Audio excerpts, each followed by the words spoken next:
같이 기도하십시다. 하나님 아버지, 오늘도 수요일 저녁 저희들을 예배당으로 부르셔서 하나님께 예배드리며 말씀 앞에 있게 하시니 감사합니다. 우리 육신은 온종일 일하고 또 함으로 피곤할지라도 우리의 심령은 주님을 향하여 간절한 마음을 가지고 이 저녁에도 주 앞에 달려나와 싸우니 감사합니다. 이 세상 사는 동안 하나님께 예배의 단을 쌓는 것이 가장 귀하고 복되며 가치 있고 의미 있는 일임을 믿기 때문에 오늘도 저희가 여기에 있사오니 복받은 자들인 줄을 믿으며 하나님께 영광을 돌리며 하나님이 주시는 큰 은혜의 복을 누리며 당후에 사는 동안에 복된 자들로 주 앞에 헌신하며 충성하게 하여 주옵시기를 원하나이다. 부족한 종에게 하나님의 귀한 말씀, 성령의 감동으로 주신 성경책의 한 부분, 욥기의 한 부분을 주님 조금 해석할 지혜와 힘을 주시기를 원합니다. 어려운 책이지만은 하나님께서 주어 주시는 힘으로 조금이라도 해석하며 거기에 담긴 하나님의 진리와 교훈을 나눌 수 있게 하여 주옵소서. 예수님의 이름으로 기도하옵나이다. 아멘. 아멘. 욥기 6장 말씀 좀 생각해 보십시다. 1절부터 다시 좀 봅시다. 욥이 대답하여 가로되 나의 분한을 달아보며, 분한 그러면은 욥이 하나님을 향해서 막 씩씩대고 뭐 분을 내는 것 같이 그런 단어처럼 보이는데, 그러나 그런 단어라기보다는 욥의 고통을 가리키는 말이라고 보입니다.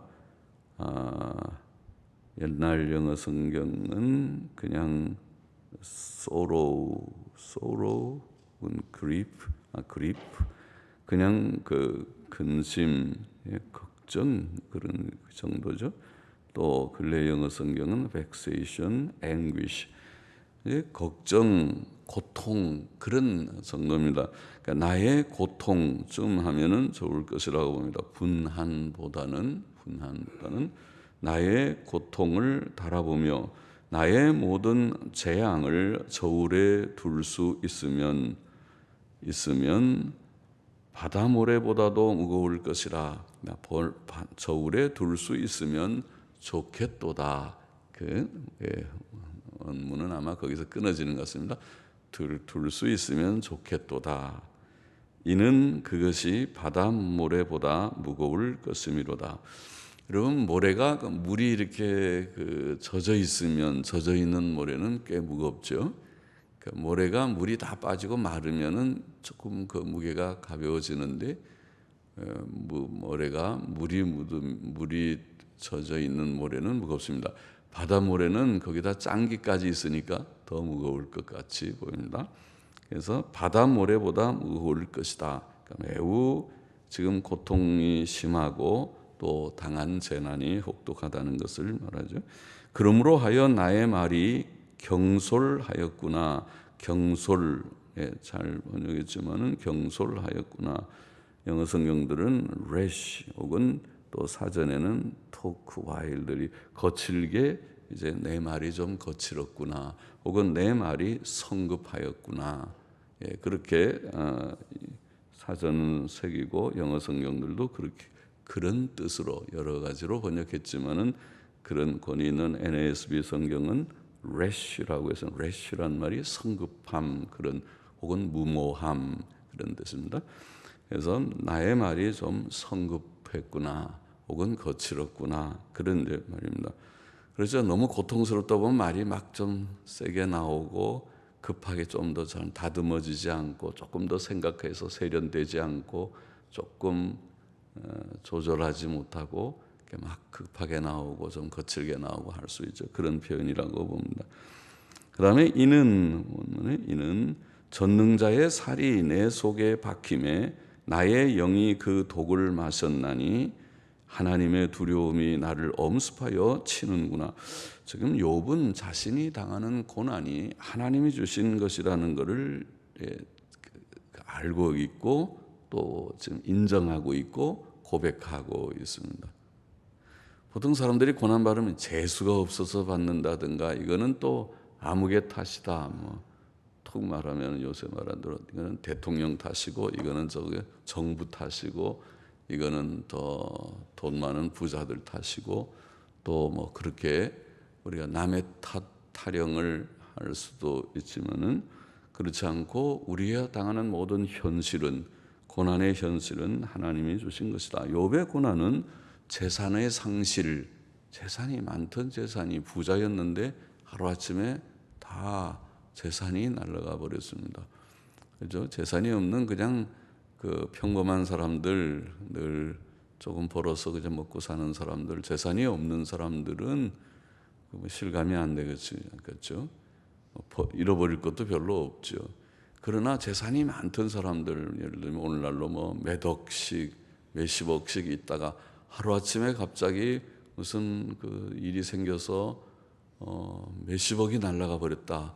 혹은 몇십억은 보통 사람들은 만져보기 어렵지만은 몇 억이 날아갔다 그러면은 정말 마음이 많이 상하겠죠. 그래서 그런 재난입니다. 큰 재산이 상실되고 또 10자녀가 있었는데 10자녀가 다 죽고 자녀 하나만 상해도 사람들이 펄펄 뛰잖아요. 자식이 요즘은 귀해서 그런지는 몰라도 자식 하나에 대한 애착이 보통 크지 않겠죠. 자기 목숨보다 더 크게 할 텐데 10자녀가 다 죽어버렸다고 생각할 때 당하는 고통이 심했겠죠.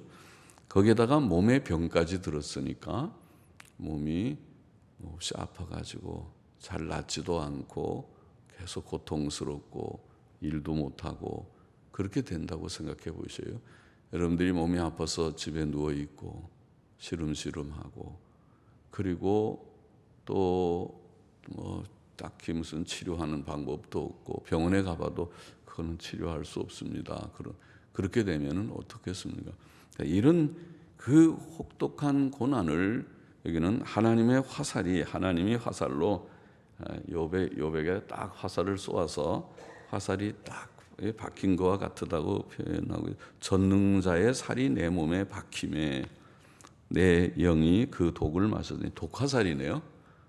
무서워. 하나님이 그 재앙의 화살이 맞죠. 하나님이 지금 재산도 다 가져가 버리고 자녀 다 가져가 버리고 몸에 병까지 줬으니까 진짜 욥이 무슨 큰 문제가 생긴 건 생긴 거죠.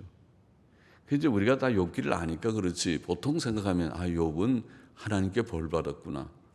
하나님께 무슨 죄가 많아갖고 본인이 죄를 많이 지었든지 자식들이 죄를 지었든지 뭔가 죄가 많아가지고 벌 받았구나. 그렇게 생각하기 쉽겠죠. 그러나 욥기를 우리가 알기 때문에 욥기의 대답은 그가 아니라는 거잖아요. 욥기 1, 2장에 말한 대로 욥은 하나님 앞에 순전하고 의롭고 하나님을 경외하는 자고 악에서 떠난 자였기 때문에 그 무슨 죄에 대한 특정한 죄에 대한 벌을 주시는 것이 아니었다는 것입니다. 까닭 없이 당하는 고난, 그 의인이 당하는 고난, 까닭 없이 당하는 고난에 대한 것이 욥기의 주제죠. 욥기는 고난에 대한 거지만 고난은 두 종류가 있다는 것입니다. 하나는 욥의 친구들이 말하는 율법의 근거에서 우리의 양심의 근거에서 도덕적인 그런 일반적인 법칙의 근거에서 죄를 지으면 벌 받는다. 죄를 지으면 고난을 당한다. 그거 하나 있고 그것도 맞는 말이고 틀린 말이 아니에요. 그죠? 우리가 늘 말하는 대로 레위기 26장, 신명기 28장의 율법의 진리요. 그러나 또 다른 고난이 있는데 이 고난은 죄 때문에 오는 것이 아닌 욥의 고난이라는 것입니다. 욥의 고난이 있다. 그것은 특정한 죄에 대한 벌이 아니고 욥에 대한 어떤 신앙 인격의 훈련이라고 할지 시험입니다. 일종. 사탄은 욥을 시험, 하나님께 욥을 송사하잖아요. 욥이 하나님이 물질의 복을 주니까 하나님 섬기죠. 물질 가져가 보세요. 하나님 안 섬길 겁니다. 욥이 아직도 건강해서 그렇지 건강을 쳐보십시오. 그러면 하나님, 이게 사실 그렇잖아요. 우리가 물질 때문에 하나님 섬깁니까? 자식이 많아서 복을 받아서 섬깁니까? 몸이 아직도 튼튼하고 그래서 섬깁니까? 흔히 우리 순복음교회 사람들처럼 삼박자 몸이 건강하게 영혼이 잘된 같이 몸이 건강하고 범사에 형통하기 때문에, 특별히 두 번째, 세 번째 박자 때문에 하나님 섬깁니까? 그러면은 몸 아프면은 하나님 안 섬길 겁니까? 또 가난하면은 하나님 안 섬길 겁니까? 성경은 가난해도 하나님을 섬겨야 되고 섬기고, 몸이 아파도 하나님을 섬겨야 되고 섬기는 자들이 많았고, 그럼 순교를 당하면 그 사람은 아예 하나님도 안 섬기겠네요. 다 없으니까. 예? 내 거 아무것도 없고 다 잃어버렸는데 하나님이고 뭐고 그런 거 섬길 것도 없다, 그렇게 됩니까? 아니, 그게 아니라는 거죠. 하나님은 하나님이시기 때문에 우리가 정말 하나님을 안다면 섬기는 자입니다. 순교, 주님같이 십자가의 고난의 길을 가더라도 하나님 아버지께 충성하는, 죽기까지 충성하는 충성심으로 가는, 그것이 믿음입니다. 그렇죠? 그런 믿음으로 주님을 섬겨야 된다는 것이죠. 성경이 가르치는 바가. 그래서 지금 하나님이 욥에게 화살을 쏘아서 그것이 욥에게 맞아서 고통을 당하고 있다. 그러니까 그것이 하나님이 주신 두려움이다 그랬습니다. 하나님의 두려움이 나를 엄습하여 치는구나. 그러면 욥은 그 고난이 하나님께로부터 왔다는 것을 말하는 것이죠. 그것을 우리가 하나님의 절대 주권의 사상이라고 그러죠. 하나님의 모든 일을 다 섭리의 사상입니다. 하나님이 하나님을 범사에 인정하라는 것이 그것입니다. 현실을 자꾸 남의 탓을 하거나 우연이니 재수가 없어서 그러니 그런 불신앙적인 믿음 없는 얘기들을 하지 말고, 그건 하나님 없는 무신론자들이 하는 얘기죠. 하나님을 믿는 자들은 복이든지 화든지 모든 것이 하나님의 섭리 가운데 되어진다고 말을 해야죠. 그렇잖아요. 이 세상을 하나님이 다스리고 있는 것을 믿는 사람들이 재수긴 무슨 재수가 어디 있습니까? 또 남의 탓 지금 하면은 안 되는 거죠. 남의 탓하니까 불평 원망하고, 아유 이거는 남편 탓이고 아내 탓이고 누구 탓이고 탓 노릇만 하면 안 되는 것이죠. 하나님께서 주신 현실이다. 하나님이 나를 향하여 뜻하신 하나님의 뜻 가운데 주신 것이다. 자기 성찰을 해서 둘 중에 하나다. 고난이 나의 연약 때문에 온 고난이든지, 아니면 그것이 없어도 하나님이 주시는 나의 신앙 인격을 성장시키기 위해, 요즘 말로 업그레이드 시킨다. 신앙이 좀 이렇게 성숙해서 한 걸음 더 주께로 가까이 나아가게 하기 위하여 주시는 현실이다. 여러 가지 시련을 통해서 좀 성장하는 것이에요. 그것이 없으면은 성장이 안 되니까 그런 것을 주시는 것이다. 그렇게 우리가 봐야 하겠고 볼 수 있습니다. 이미 욥은 1장 21절에서 하나님이 주셨다가 취하셨다. 주신 자도 하나님이요 취하신 자도 하나님이시다. 2장 10절에는 복을 주신 자도 하나님이요 재앙을 주시는 자도 하나님이시다. 그게 섭리신앙입니다. 주권신앙이죠. 지금 여기에서도 하나님의 화살, 하나님의 두려움, 그것은 자기가 당하는 고난이 하나님께로부터 왔다는 것을 인정하는, 현실을 누구 탓하지 아니하고, 아이고 재수가 없어서 하필 나한테, 왜 나한테 이런 얘기를 하지 않고 하나님께서 내게 주신 현실입니다. 그렇게 다 합니까? 아이고 내가 부모 잘못 만나서 내가 오늘 이렇게 못 산다. 아직도 그렇게 생각하는 사람은 없습니까? 가까이 보면 그렇게도 보이지만은, 그러나 그런 부모를 만나게 하시니가 누군데요? 하나님이시는데요. 또 부모가 잘못 만났어도 성공하는 사람도 많고 그래요. 그렇잖아요. 이게 다 훌륭한 사람들이 뭐 처음부터 부자여서 훌륭한 사람이 아니에요.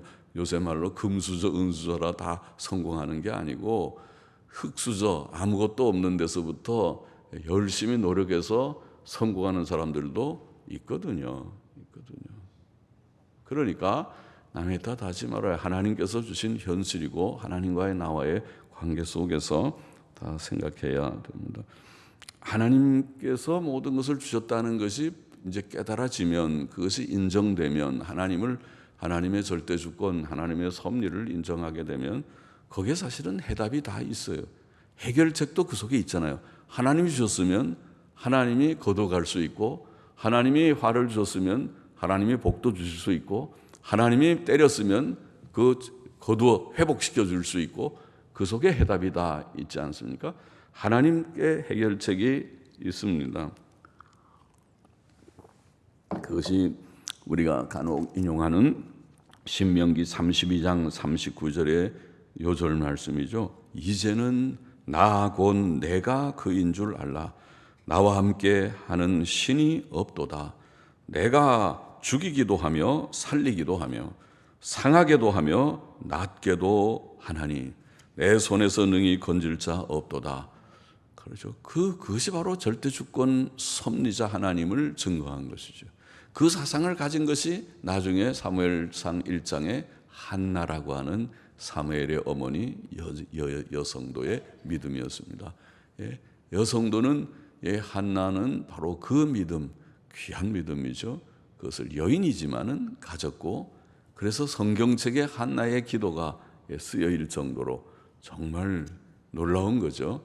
우리의 말이, 우리의 기도가 성경책에 기재된다고 하면 정말 영광스러운 일이겠죠. 그렇게 되는 한나가 된 것처럼 이 사상, 이 진리, 이 주권 사상, 절대 주권의 사상, 또 섭리, 주권적 섭리, 섭리는 주권적 섭리입니다. 하나님이 주권적으로 다 다스리신다. 모든 일이 하나님께로부터 나왔고 하나님으로 말미암고 또 하나님의 뜻을 이루어 영광을 하나님께 돌리게 된다. 그 사상, 그 진리입니다. 8절 9절 거기 뒤에 있는 나귀가 풀이 있으면 어찌 울겠으며 소가 꼴이 있으면 어찌 울겠느냐. 자신의 고난 가운데서 자기가 지금 부르짖고 탄식하는 것이라는 그런 뜻이겠죠. 자, 그 다음에 8절 9절 가봅시다. 하나님이 나의 구하는 것을 얻게 하시며 나의 사모하는 것 주시기를 내가 원하나니 이는 곧 나를 멸하시기를 기뻐하사 그 손을 들어 나를 끊으실 것이라. 또 나왔습니다. 욥이 바로 앞에서도 자기의 그 생일을 저주하는 일이 몇 장 전에 있지 않았습니까? 그런데 여기에도 극심한 고난 중에서 욥은 하나님께서 자기의 생명을 아무쪼록 가져가시기를 간구하고 있어요. 죽기를 원하는 거죠. 자기의 생명을 자기가 끊을 수 있으면 끊으면 되지만은 끊는 것은 죄라는 것을 아니까 안 끊는 거죠. 그게 죄가 아니면은 다 끊었을 거예요. 성도들이 이 고난의 세상, 나는 천국도 좋아요. 하나님 내가 자살하면 천국 가죠. 그리고 자살하고 천국 갑니다 하고 다 자살하고 일 거예요. 그러나 자살하면 지옥 가기가 쉽습니다. 천국 가기 어려울 것입니다. 자살이 죄인데 자살하면 천국 가면 다 자살해버리지. 집단 자살을 하지. 어느 이단 종파처럼. 전에 오대양 사건인가 그럴 때 집단 변사체로 발견되고 막 이단 종파들이 그러잖아요. 그처럼 왜 죽었는지는 몰라도, 아니 죽어서 천국 간다면 다 집단 자살해서 천국 가겠지만은 그건 아니죠. 욥은 하나님 앞에, 하나님 내가 너무 괴로우니까 좀 데려갔으면 좋겠습니다. 기도할 뿐이지 자살은 아니는 거죠. 왜 그렇습니까? 우리의 생명은 내 것이 아니고 하나님 것이고 소유권이 하나님께 있고, 그래서 내 마음대로 내가 함부로 하는 것은 아니에요. 남의 생명도 내가 함부로 죽이면 안 되고 내 생명도 함부로 내가 해하면 안 돼요. 하나님의 것입니다. 더더욱이 예수 믿는 사람은 주께서 피 흘려 사신 생명입니다.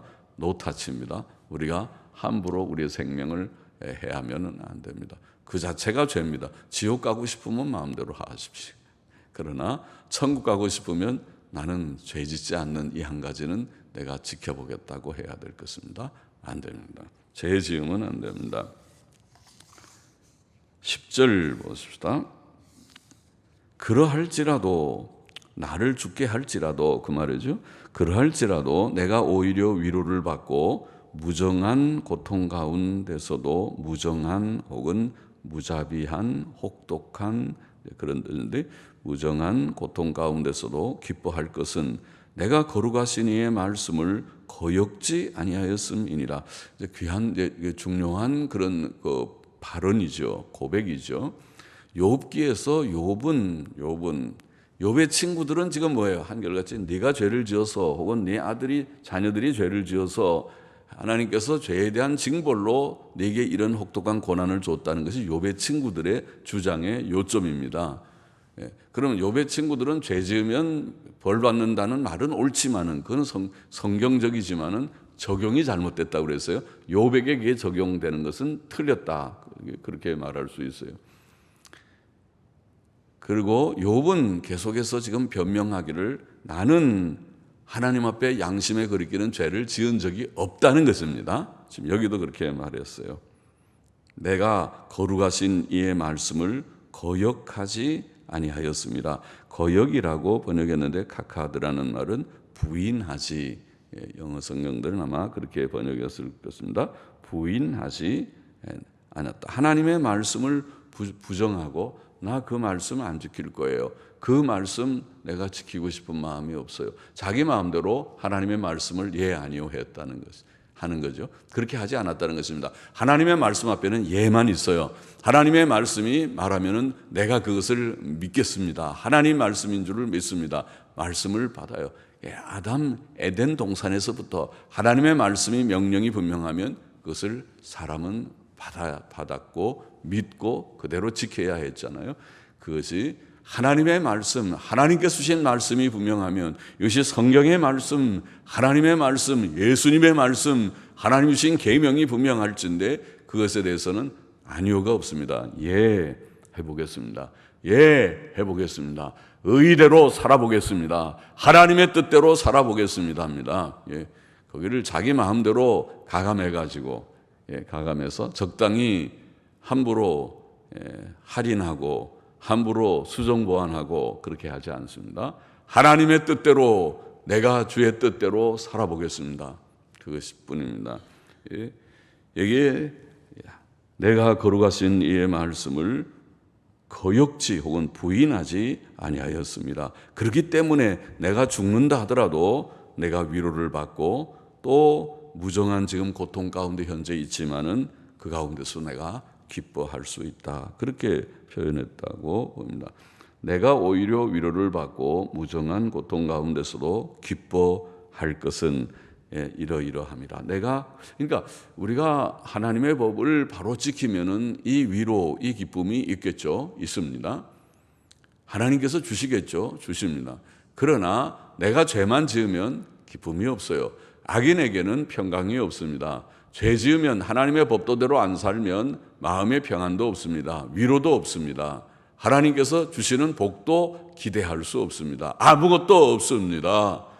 왜 그런 삶을 우리가 살아야 되겠습니까? 그건 아니잖아요. 나는 그런 삶 살지 않겠습니다. 나만이라도 그렇게 살지 않겠습니다. 우리가 하나님의 뜻대로 바로 살아서 하나님의 위로가, 세상의 위로가 없고 어떤 때는 가족들의 위로가 없어도 하나님의 위로가 우리 속에 있어서 내가 너를 위로하마 힘내라고 하는 위로 속에 살기를 원합니다. 어떻게 하면 그렇게 돼요? 어떻게 위로를 받아요? 법도대로 살아야 위로를 받아요. 그렇잖아요. 하나님의 말씀 뜻대로 살려고 해야 하나님이 위로도 주시지. 죄를 지으면서 주여 나를 위로해 주옵소서, 나를 좀 위로해. 그 위로가 오겠습니까? 하나님께서 위로를 바란다고? 위로를 바라면 하나님의 말씀은 내 말대로 잘 사는 게 전제되어야 하지 않느냐? 그렇게 하실 거예요. 평안, 기쁨, 즐거움, 좋은 말이지. 그런데 네가 지금 하는 게 죄만 짓고 있는데 거기에 평안, 거기에 기쁨, 그 즐거움이 거기에 맞을 것 같으냐? 하나님께서 그렇게 물으실 거 아니겠습니까? 그러니까 우리가 하나님의 법을 지킬 때에 지금 말대로 내가 거룩하신 이의 말씀을 부인치 아니하였다, 거역하지 아니하였기 때문에 나는 무정한 고통 가운데서도 기뻐할 것이다. 오히려 위로를 받을 것이다. 내가 무슨 기력이 있관데 기다리겠느냐? 내 마지막이 어떠하겠관데 오히려 참겠느냐? 혹시 고통 가운데서 그는 지금 몸부림하는 것이죠. 나의 기력이 어찌 돌의 기력이겠느냐? 나의 살이 어찌 노쇠겠느냐? 나의 도움이 내 속에 없지 아니하냐? 나의 지혜가 내게서 쫓겨나지 아니하였느냐? 나의 지혜, 우리가 잠언에서 투시야 그 지혜라는 호크마라는 말과 더불어 투시야 완전한 지혜 그렇게 번역하기로 했는데 건전한 지혜, sound wisdom, 건전한 지혜, 완전한 지혜, 혹은 영속적 성공, abiding success. 우리 사전에 보면 지속적인, 그냥 한번 성공했다가 그 다음에 또 잃어버리는 것 말고 지속적인 영속적인 성공, 진짜 좋은 거잖아요. 완전한 지혜, 영속적인 성공을 다 원하지. 투시야라는 단어의 뜻인데, 그것이 내게서 쫓겨나지 않은, 지금 그런 것이 없다고 느끼는 것이죠. 내게 지혜도 없고 나의 도움이 내 속에 없는 것 같은 이런 고난 가운데 처해 있습니다. 14절 보십시다. 피곤한 자 곧 전능자 경외하는 이를 패한 자를 그 벗이 불쌍히 여길 것이오늘. 자, 여기에 고난당하는 자를 그 벗이 불쌍히 여길 것이오늘 그는 전능자 경외하기를 패하였도다. 원문은 그렇게 되어 있는데 여기에 그는이 누군가, 그는이라는 말이 지금 번역하듯이 지금 욥을 가리키는 것인가 아니면 그 친구들을 가리키는 것인가. 옛날 영어 성경이나 또 주석가 매튜 풀은 이것을 친구들에게 적용해서 친구들을 가리키는 말로 보았습니다. 욥은 지금 고난을 당하고 있으나 그를 위로하러 온 그의 친구들은 그를 불쌍히 여기지 않고 그에게 아무런 도움을 주지 못하고 있습니다. 그들은 하나님 경외하기를 패한 자와 같으다. 그렇게 표현하고 있지 않는가 생각됩니다. 나의 형제는 내게 성실치 아니함이 시냇물의 마름 같고 개울의 잦음 같구나. 여러분, 그 유대 땅에는 와디라고 하는 시내가 있다는 말 제가 했죠. 지도상에 보면은 시내라고, 그렇게 시내, 그 강이라는 말이 두 단어가 있는데 하나는 늘 전천후, 늘 강물이 흐르는 강이 있고 다른 하나는 와디라는 강이 있습니다. 사실 와디라는 것은 강이 아니라 그냥 우리말로는 골짜기쯤 될 수 있어요. 골짜기입니다. 비가 많이 오면 강이 되고 비가 안 올 때는 마른 골짜기인 그런 강이 있어요. 그러니까 거기 가보면 이렇게 강줄기 같은 것은 있겠죠. 있는데 우리 말하자면 저기 우리가 설악산 같은 데 가보면 그런 데 덜어 있죠. 보면은 물이 흐르는 데도 있지만 흐르지 않고 말라 있는 데도 있는데 일단 비가 오거나 할 때는 그것이 큰 강처럼 막 흐르는 그런 거와 비슷하죠. 와디라는 강처럼 여기에 보면은 시냇물이 마른 것 같고 시냇물인데 가보니까 물이 없고 개울인데 다 말라버렸습니다. 조금 물이 흐르긴 했는데 너무 해가 쬐고 따뜻해지니까 그나마 조금 흐르던 것도 다 말라버리고 없어졌습니다. 그와 같이 하나님을 정말 경외하는 자라면은 이웃에 대해서 긍휼지심을 가지고 동정도 하고 그렇게 할 텐데 너희가 정말 하나님 경외하는 자가 맞느냐? 와갖고 나한테 지금 내 속만 상하게 하고 나한테 내 마음만 이렇게 상하게 하는 말만 하는 것이 아니냐? 그런 이제 말이라고 보입니다. 벗을 불쌍히 여기지 않고 있다. 16절 얼음이 녹으면 물이 검어지며 눈이 그 속에 감추었을지라도 따뜻하면 마르고 더우면 그 자리에서 아주 없어지나니 때를 지은 객들이 시냇가로 다니다가 돌이켜 광야로 가서 죽고 돌이켜 때를 지은 객들이 이게 사람이 그렇게 한다고 돼 있는데 여기에 그 길들은 굽어지고 없어지는도다. 지금 여기에 와디라는 강을 묘사한 것이라고 옛날 영어 성경이나 근래의 권위 있는 NASB 성경은 그렇게 번역을 했습니다. 그 길들은 사람은 아니라 그 길들은 굽어지고 없어지는도다. 그렇게 번역을 했고 대마의 떼들이 그 다음에는 이제 사람들을 봅니다. 그러니까 사람 해도 말은 뜻이 비슷하지만은 결국 강물이 말랐다는 것이죠. 와디라는 강이 가보니까 물이 없다. 그 얘기를 하는 것입니다. 대마의 떼들이 그것을 바라보고 스바의 행인들도 그것을 사모하다가 거기 와서는 바라던 것을 부끄리고 바라던 것은 물이죠. 물을 찾으러 왔는데 없으니까 부끄러워한다는 것입니다. 바라던 것 때문에 부끄러워하고 물이 있는 줄 알고 와보니까 물이 없어요. 이렇게 힘들어서 찾아왔는데 물이 없다니 그럼 어디서 물을 구하지? 목은 마르고 큰일이다. 이렇게 됐단 말이죠. 부끄러워하고 낙심하느니라. 너희도 허망한 자라. 너희가 두려운 일을 본즉 겁내는구나. 그들이 욥을 위로한다고 멀리서 와갖고는 위로는 안 하고 욥에 대해서 악담 비슷하게 네 죄 지어서 그렇다 그러고 막 그 말을 그냥 속상하는 말만 퍼붓고 있으니까 너희가 지금 나의 고난의 현실을 보고 두려워서 겁내는구나. 내가 언제 너희에게 나를 공급하라 하느냐. 내가 너희 보고 뭐 좀 나 도와달라고 하고 위로해 달라고 그러고 뭐 돈이라도 좀 동정해 달라고 했느냐. 언제 나를 위해 너희 재물로 예물을 달라더냐. 내가 언제 말하기를 대적의 손에서 나를 구원하라 하더냐. 도움을 내가 너희에게 요청했었느냐. 포악한 자의 손에서 나를 구속하라 하더냐. 그러니까 정말 우리가 하나님을 경외하는 자들은 고난당하는 친구들에 대해서도 좀 동정적이고 성경적이죠. 그것이 사도 바울도 서로 인자하게 하며 불쌍히 여기라. 서로를 볼 때 참 저분은 저 때문에 고생하고 힘들다. 우리가 보면 다 힘들게 살아요. 힘들게 사지 않는 사람이 아무도 없어요.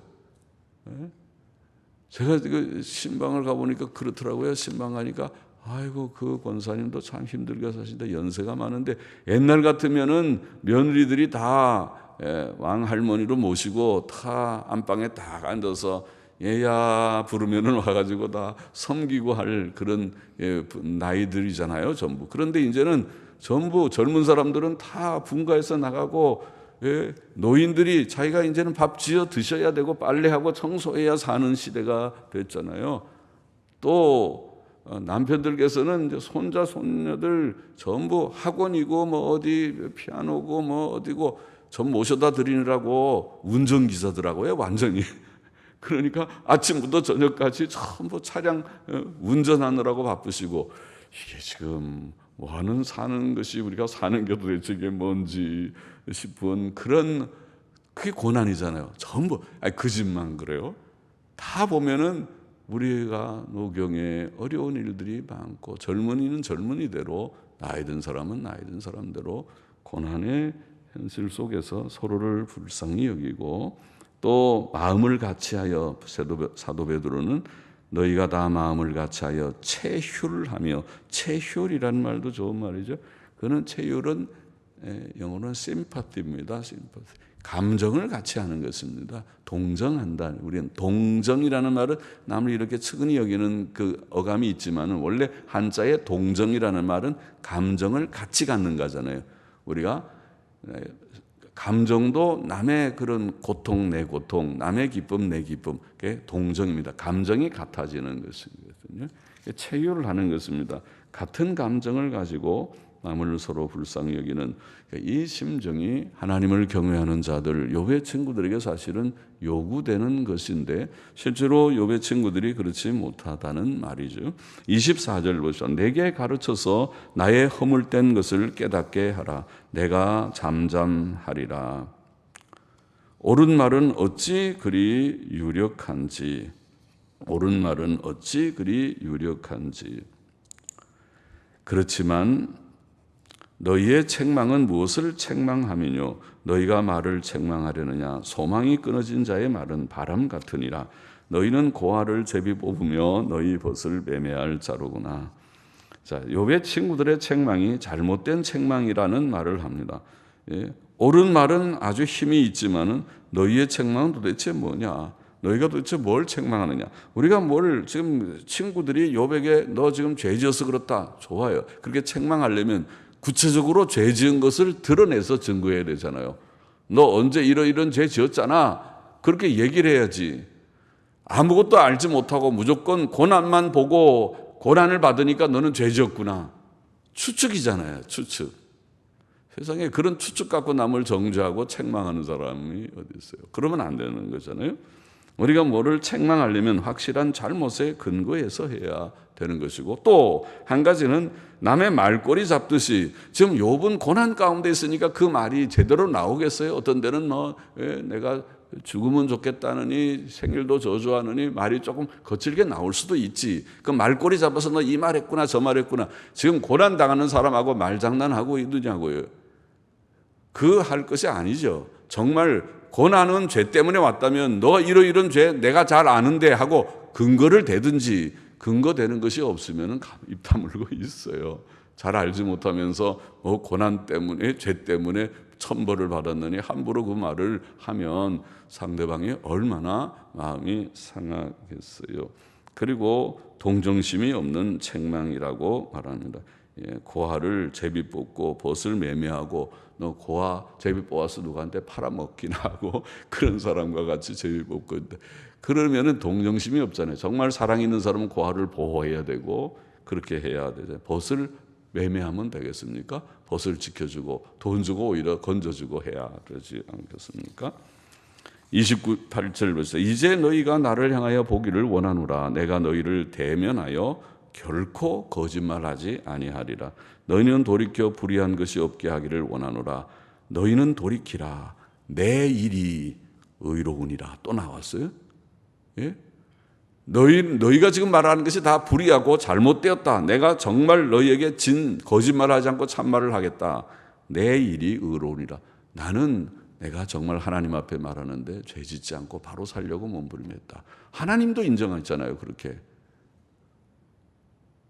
그런데 너희는 지금 자꾸 죄 지어서 천벌받았다고 하는데 그건 얼마나 속상해. 그럼 근거를 내가 뭘 잘못했다는 걸 이렇게 대서 얘기를 하든지 얘기도 못하면서 무조건 그렇게 얘기하는 건 너희가 옳지 않다. 그렇게 지금 말하는 것입니다.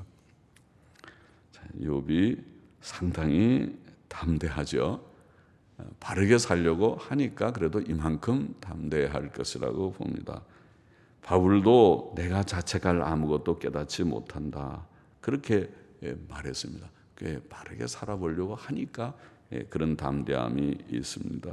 사도 요한도 요한일서 3장 21절에 만일 우리 마음이 우리를 책망할 것이 없으면 하나님 앞에서 담대함을 얻는다고 했죠. 그래서 우리가 의인들은 담대한 편이고 악을 행하면 담대함이 다 도망가고 매일 두근반 세근반 해가지고 큰일 났다 이러다가 이제 천벌받지 큰일 사고 생기지 하다가 깡 하고 사고가 생기는 것이 악인들의 일이고 의인들은 범사에 항상 좀 어려움이 있어도 칠전팔기 하듯이 어려움이 좀 오지만은 내가 잘 파도 타기 하듯이 감당할 수 있겠다. 그렇게 할 수 있습니다. 욥기 6장의 교훈을 정리해 보면 첫째 우리가 하나님의 절대 주권을 우리가 거기서 기억을 했습니다. 현실은 어떤 현실이니 좋은 현실, 나쁜 현실 어떤 현실이든지 현실은 누가 주는 것입니까? 하나님이 주는 것입니다. 그래서 불평하면 됩니까? 안 됩니다. 인정하고 그것을 받아들이고 자기 성찰을 하고 감당해야 됩니다.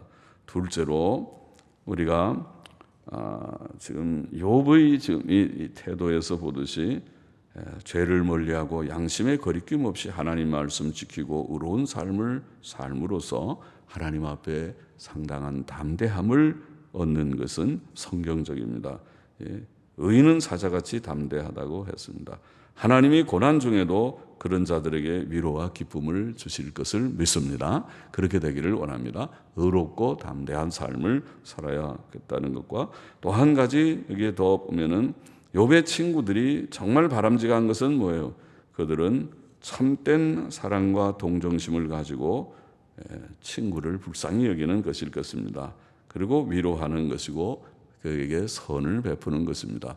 그런데 그렇지 못하고 계산적이게 자기한테 이익이 되면 해하고 친하게 지나고 또 별로 이익이 없으면 싹 돌아서고 그렇게 하는 이게 세상 사람들의 특징이죠. 돈 떨어지면 친구 떨어진다고 그러잖아요. 그것은 이해타산적인 세상이기 때문에 그래요. 예수 믿는 사람은 그렇게 하면 안 돼요. 예수 믿는 사람들은 그런 것을 초월해서 우리가 남을 불쌍히 여기고 동정심을 가지고 또 아무리 내게 악을 행하는 사람이라도 어려울 때 돌아보고 그것이 진정으로 예수 믿는 사람들의 마음가짐이죠. 지금 그렇게 말하고 있어요. 욥은 너희가 참된 친구라면 그렇게 하나님을 경외하는 자라면 그렇게 해야 되는 것이 아닌가 옳습니다. 그런 동정심을 가지고 서로를 불쌍히 여기고 돌아보는 우리가 되어야 하겠습니다. 기도하십시다. 하나님 아버지 감사합니다. 오늘도 이 말씀 조금 생각했습니다. 하나님의 절대 주권을 늘 기억하고 범사의 하나님을 인정하며 불평원망하지 않고 늘 현실을 받아들이며 현실에 자기 성찰을 하며 살게 하여 주시고 늘 의를 행함으로써 담대하고 하나님의 위로와 하나님의 평안과 기쁨이 우리 속에 늘 있게 하여 주시고 또 서로를 향해서 진정한 사랑과 동정심을 가지고 서로를 돌아보며 또 위로 격려할 수 있는 아름다운 성도의 교제가 교회 속에서 시작되게 하여 주시기를 원하옵고 감사하며 예수님의 이름으로 기도하옵나이다. 아멘.